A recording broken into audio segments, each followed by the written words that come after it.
viewers, I am Tanvi. Welcome to Sterling Academy. So, हम लोगों ने क्लास 10th का इकोनॉमिक्स का चैप्टर डेवलपमेंट डिस्कस किया था।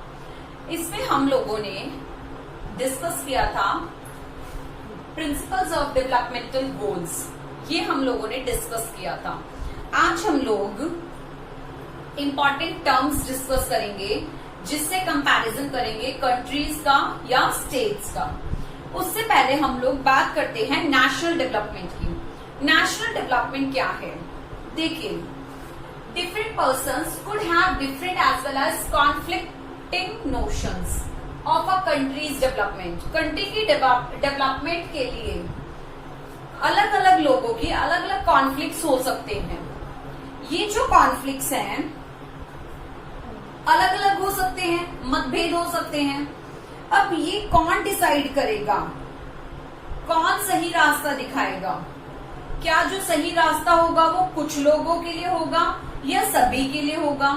इन सभी के बारे में जानने के लिए, ये सभी के क्वेश्चन के आंसर्स ढूंढने के लिए ये कौन डिसाइड करता है? ये नेशनल डेवलपमेंट डिसाइड करता है। नेशनल डेवलपमेंट ये सब चीजों के बारे में सोचता है कि अपनी कंट्री के लिए डेवलपमेंट क्या है, हमारी कंट्री के लिए, नेशन के लिए, अपने नेशन के लिए क्या चीजें सही हैं और क्या गलत हैं, जो वो डिसाइड कर रहे हैं उनके कंट्री के पीपल के लिए, सभी के लिए वो बेनिफिशियल होगा या नहीं। ये सब के क्वेश्चन के आंसर्स नेशनल डेवलपमेंट ढूंढता है, राइट? ये हमने बात की नेशनल डेवलपमेंट की। इसके बाद हम बात करते हैं important terms.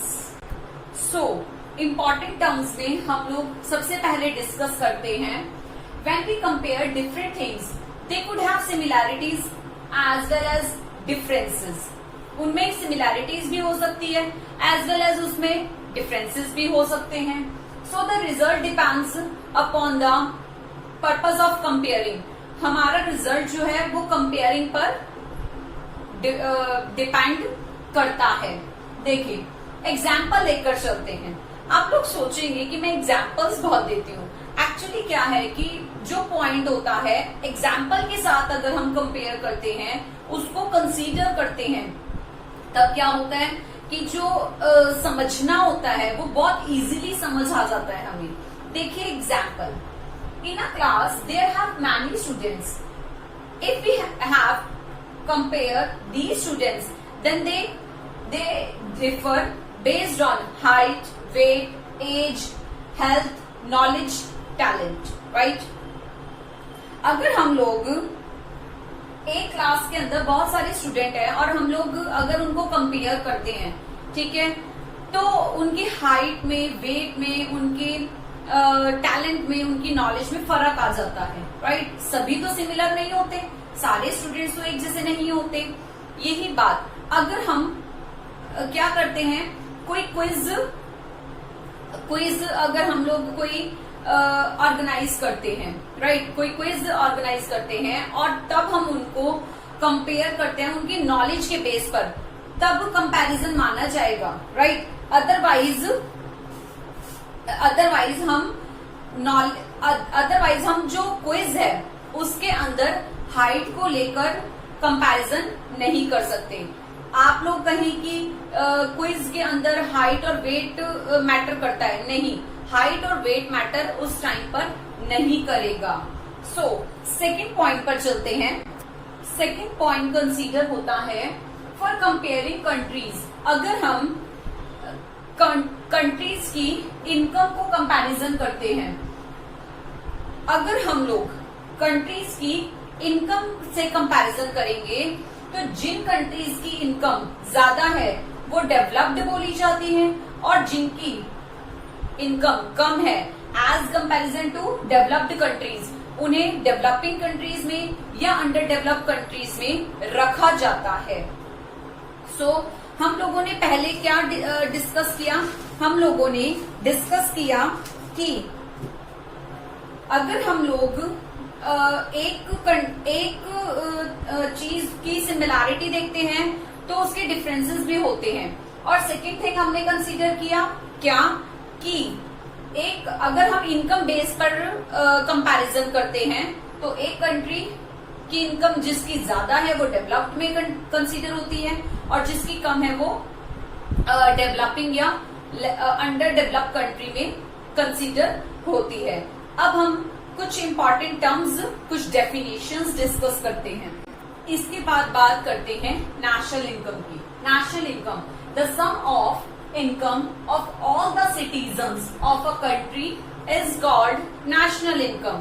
And second, per capita income, it is also called average income. कैसे find out करते हैं ये? When national income is divided by total population of the country. जब हम national income को, जब हम total income को किससे divide कर देंगे? total population से divide कर देंगे, then we get per capita income और एवरेज इनकम। इसी को हम एवरेज इनकम बोलते हैं। वर्ल्ड बैंक भी इसी फॉर्मूले को अपनाता है, राइट। एवरेज इनकम क्राइटेरिया को ही अपनाता है। इंडिया की एवरेज इनकम अगर हम दो कंट्रीज की कंपेयर करें, इंडिया की इनकम 1497 डॉलर है एंड जो पाकिस्तान है उसकी 1427 डॉलर है। So we can say that India is more developed country, right? India जो है वो डेवलप्ड कंट्री है। ये मैंने डेटा आपको एनसीईआरटी के बुक के अकॉर्डिंग बताया है, राइट।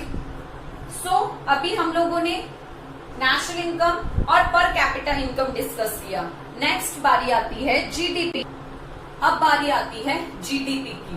जीडीपी की फुल फॉर्म तो आप लोग सब जानते ही हैं, ग्रॉस डोमेस्टिक प्रोडक्ट, राइट। ये होता क्या है जीडीपी?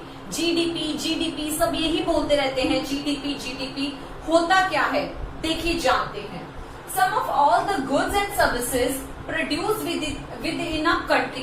एक कंट्री के अंदर जितनी गुड्स एंड सर्विसेज प्रोड्यूस्ड होती हैं, राइट, उनका सबका टोटल, उनका सबका सम इन एन अकाउंटिंग ईयर, उस अकाउंटिंग ईयर के अंदर उसे हम जीडीपी बोलते हैं। जीडीपी क्या होता है दोबारा से डिस्कस करते हैं।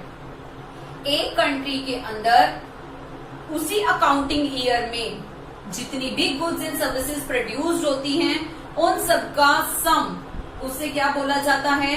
ग्रॉस डोमेस्टिक प्रोडक्ट बोला जाता है। नेक्स्ट आता है जीएनपी। जीएनपी ये आपने नहीं सुना होगा, gross national product. Gross national product क्या होता है? Sum of all the goods and services with the value of import and export in an accounting year is known as GNP. GNP हम किसे बोलेंगे?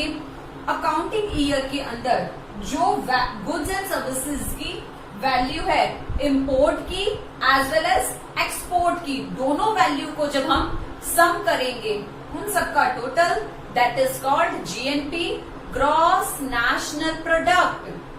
यहाँ आपको डिफरेंस भी क्रिएट हो सकता है जीडीपी और जीएनपी में, राइट। तो आपके पास दो जो पॉइंट्स हैं वो कंसीडर हो सकते हैं। फर्स्ट पॉइंट आपका फुल फॉर्म का होगा और सेकंड पॉइंट आपका जीडीपी और जीएनपी की डेफिनेशन होगा, राइट।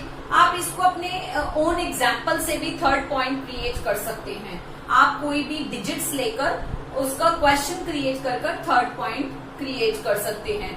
सो ये आपका 3 मार्क्स का क्वेश्चन कवर हो जाता है। अदरवाइज 1 मार्क के क्वेश्चन के लिए आप लोग एक एक पॉइंट भी कंसीडर कर सकते हैं। नेक्स्ट बारी आती है, अब लिटरेसी रेट की बात आती है। Literacy rate, the proportion of literacy, the proportion of literate population in the age 7 and the above age group is called literacy rate. Literacy rate में 7 इयर्स और 7 इयर्स से अबव की जो पॉपुलेशन है वो सब काउंट होती है, राइट। तो वो प्रपोर्शन जो है वो लिटरेसी रेट में कंसीडर होता है। सो व्यूअर्स, आज हम लोगों ने काफी सारी डेफिनेशंस पढ़ी, बहुत सारे टर्म्स पढ़े जिससे हम कंपेयर कर सकते हैं अपनी कंट्रीज और अपनी स्टेट्स को, राइट। यही जो इम्पोर्टेंट टर्म्स है इसी से हम कंट्रीज और स्टेट्स को कंपैरिजन कर सकते हैं, like GDP, GNP, literacy rate, right. Like average income, national income, तो ये सब चीजें हमने आज के लेक्चर में डिस्कस की। सो व्यूअर्स, आज के लिए इतना ही। मेरे चैनल को प्लीज लाइक करें, शेयर करें, सब्सक्राइब करें और जो आपके चैनल में, आपके यूट्यूब में जो नोटिफिकेशन है उसको ऑन करें, क्योंकि आप लोगों को तभी नोटिफिकेशंस मिलेगी। आप लोगों ने नोटिफिकेशंस का जो बेल आइकन है उसको हाइड कर रखा है या ऐसे क्रॉस कर रखा है, जिस वजह से आप लोगों को नोटिफिकेशंस नहीं मिल पाती हैं।